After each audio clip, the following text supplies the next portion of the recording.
Hey guys, আসসালামু আলাইকুম। আশা করি আপনারা সবাই ভালো আছেন। আমরা আল্লাহর রহমতে ভালো আছি, মোটামুটি সুস্থ। আর ব্যাকগ্রাউন্ড থেকে বুঝতে পারছেন যে আমরা বাসায় আছি, মানে বাসায় চলে আইছি। মানে বাড়িতে এবার ব্লগ করা সম্ভব হয় নাই, কারণ এবার একের পর এক, মানে ঈদের আগের দিনের থেকে শুরু করে যে কদিন আমাদের মাঝে যে খারাপ ঘটনা ঘটে গেল সেটা এখন আমি নাই বলি। আর পরে আবার গেলে ইনশাল্লাহ হয়তো পরে আবার ধীরে ধীরে দেখাতে পারবো, তো সমস্যা নেই। আজকে মেন টপিকে আসি। আজকে না, কাল রাত্রেই আমি খবরটা দেখলাম যে একজন মারা গিয়েছে। তো সে আমাদের কেউই না, সে হচ্ছে রাহুল রাহুল অরণ্য রয়।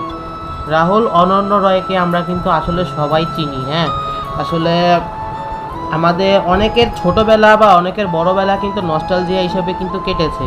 তো আজকে আমি এমন কিছু অভিনেতাদের নিয়ে আলোচনা করব যারা জনপ্রিয় ছিল এবং নাটকের মাঝখানে, মানে শুটিংয়ের মাঝখানে মারা যায়, পরবর্তীতে কীভাবে সম্পূর্ণ করা হয় সেই নিয়ে আমি আজকে আলোচনা করব।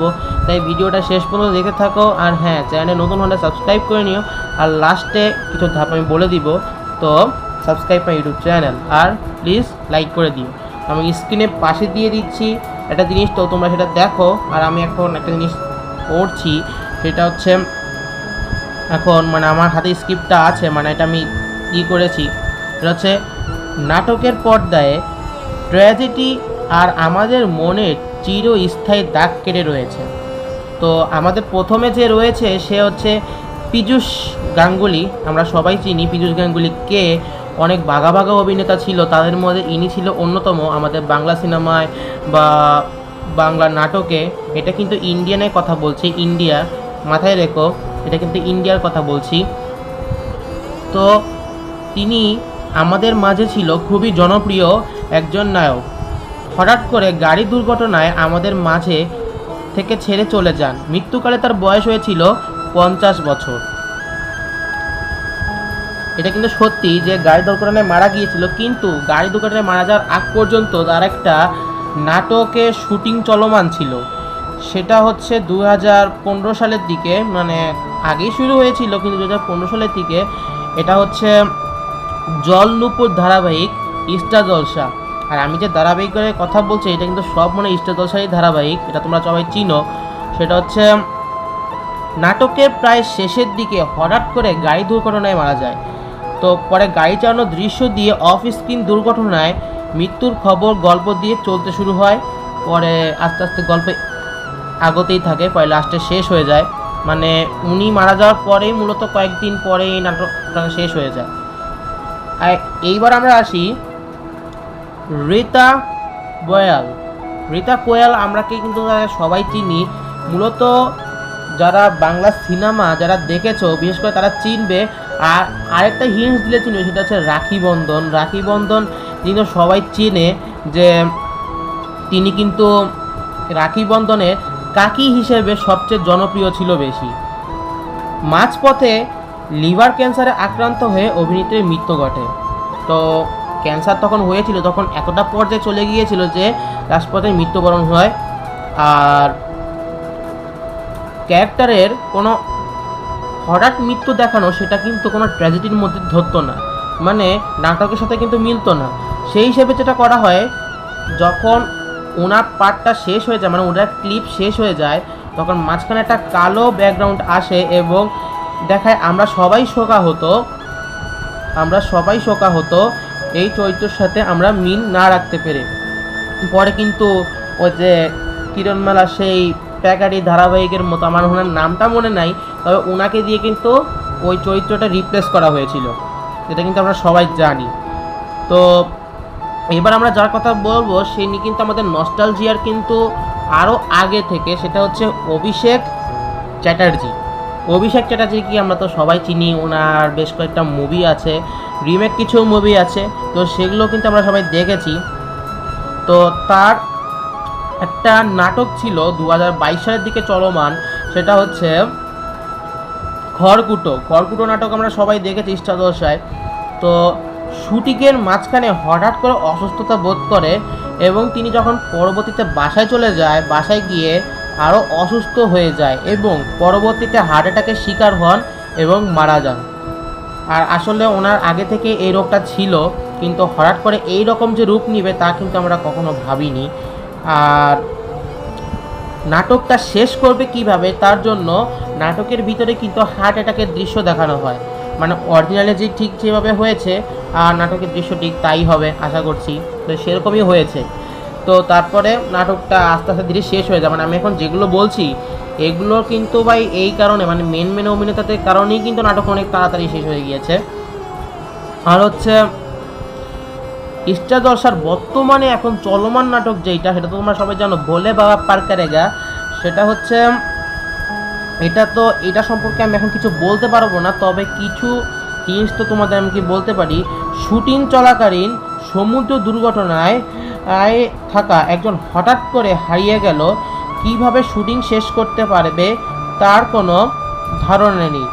এখন কথাটা হচ্ছে সবাই এখন এই নিয়ে শোকাহত, মানে যার কথা একটু আগে আমি বললাম। তো সেটা হলো আমাদের খুবই পছন্দের একজন অভিনেতা রাহুল অরুণ রয়। তো পছন্দের অভিনেতা তো ভাই আসলে মৃত্যুবরণ করাটা আসলে একটা স্বাভাবিক জিনিস। তো ইনি কিন্তু এই নাটকের শুটিংয়ে, মানে এই নাটকের যে শুটিংটা ছিল সেটা হচ্ছে মানে নায়কের যে চাচার হানিমুনের যে দৃশ্যটা, ওটা দীঘায়, মানে আমাদের বাংলাদেশে যেমন কক্সবাজার, ইন্ডিয়াতে দীঘাতে শ্যুট হওয়ার কথা ছিল। ঠিক দীঘাতে শ্যুট হয়েছে এবং পরের দিন সম্ভবত শহরে ব্যাক করার কথা ছিল, কিন্তু নৌকাতে ঘুরতে গিয়ে নায়ক নায়িকা সহ পড়ে যায়। কিন্তু এখানে আমার প্রশ্ন হলো যে নায়িকা যদি বেঁচে যায় তাহলে নায়ক কেন বাঁচতে পারলো না? কারণ দুজনে কিন্তু একসাথে পড়ে গিয়েছিল। আর এটা কিন্তু হয়তো গাফিলতি বা কোনো একটা কারণে হয়েছে, সেটা আমি জানি না, না জেনে কোনো কথা আমার বলা ঠিক নয়। তবে একটা কথা আমি বলে রাখি যে এই নাটকটা এখন কিভাবে শেষ করা হবে এটা কিন্তু এখনও পর্যন্ত আমরা কেউ বুঝতে পারছি না। তবে আমার যতটুকু ধারণা, আমি অভিষেক চ্যাটার্জির যে কথাটা বললাম, যদি এইভাবে বা অন্য একটা কাহিনী দিয়ে যদি শেষ করা হয় তাহলে কিন্তু মন্দ হবে না। কারণ দেখো, আমি যেই কয়েকজন অভিনেতাদের নাম বলেছি তারা কিন্তু মেন ক্যারেক্টার হিসেবে ছিল না।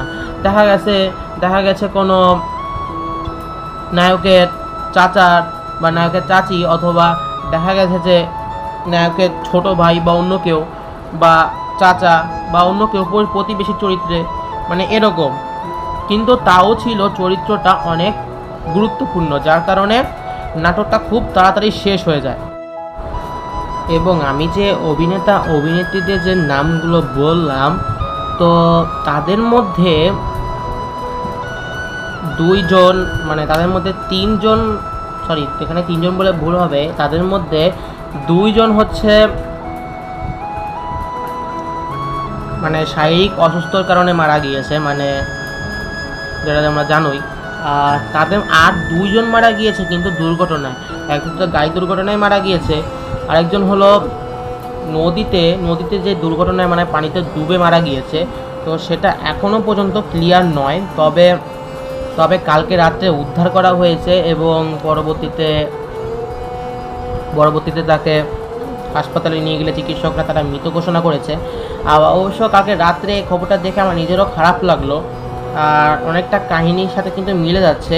কার সাথে কাহিনী মিলে যাচ্ছে আমি তোমাদেরকে একটু বলি। সেটা হচ্ছে, তোমরা কি গায়ক জুবিন গার্গকে চিনো? জুবিন গার্গকে তো তোমরা অবশ্যই চিনো, যে খুব ভালো একজন গায়ক ছিল, অভিনেতাও ছিল বটে। আর তিনি একজন আসামের, মানে ভারতের আসামে একজন, কিন্তু আসামে হওয়া সত্ত্বেও তিনি অনেক ভাষায় গান গেয়েছে। ঠিক তার মতোই মৃত্যুটা ঘটেছে এই রাহুল অরন্ডর। মানে দুজনেই কিন্তু পানিতে ডুবেই মারা গিয়েছে। একজন হয়তো স্কুবা ডাইভিং করতে গিয়েছিল, আরেকজন হলো পানির তলে মানে ছিটকে পড়ে গিয়েছিল। দুজনে মানে হঠাৎ করে কোনো ব্যালেন্স ছাড়াই, মানে দুজন তো মনে হচ্ছে পুরো একইভাবে কাহিনীটা ঘটে যাচ্ছে।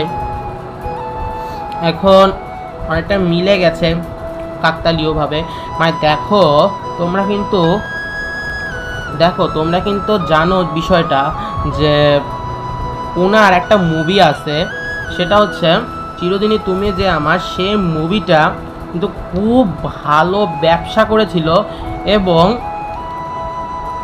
ওরা দুইজন ছিল কিন্তু নবাগত নায়ক নায়িকা, এবং ওর ভিতরে একটা গান ছিল জুবিন গার্গের কণ্ঠে, যে প্রিয়ারে। তো এই গানটা কিন্তু আসলে সবার কাছে অত্যাধিক পরিমাণে জনপ্রিয়তা পেয়েছে।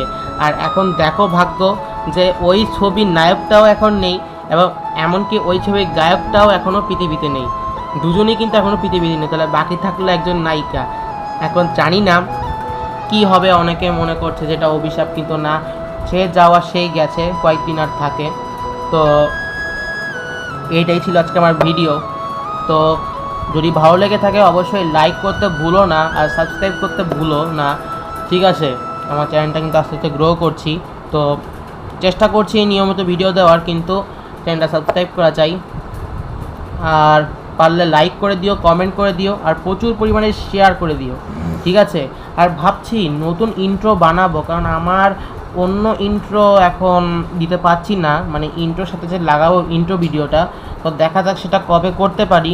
আর বাড়ি যদি আবার কখনো যাই, মানে ঈদের সময় আবার, তাহলে অবশ্যই এটা ব্লগ করব। আর হ্যাঁ, এমনি তো বাসায় টুকটাক আবার ডাবল ব্লগ আসবে, সেটা নিয়ে কোনো চিন্তা করার দরকার নেই, ঠিক আছে? আর আসলেও আমরা আসলেই শোকা হতো, কারণ আমরা এদের দেখেই আমরা বড় হয়েছি, এবং এটা যদি চলে যায় তাহলে সেটা কষ্টই লাগে। তো আজকের মতো বিদায়, আল্লাহ হাফেজ, দেখা হবে নেক্সট ভিডিওতে।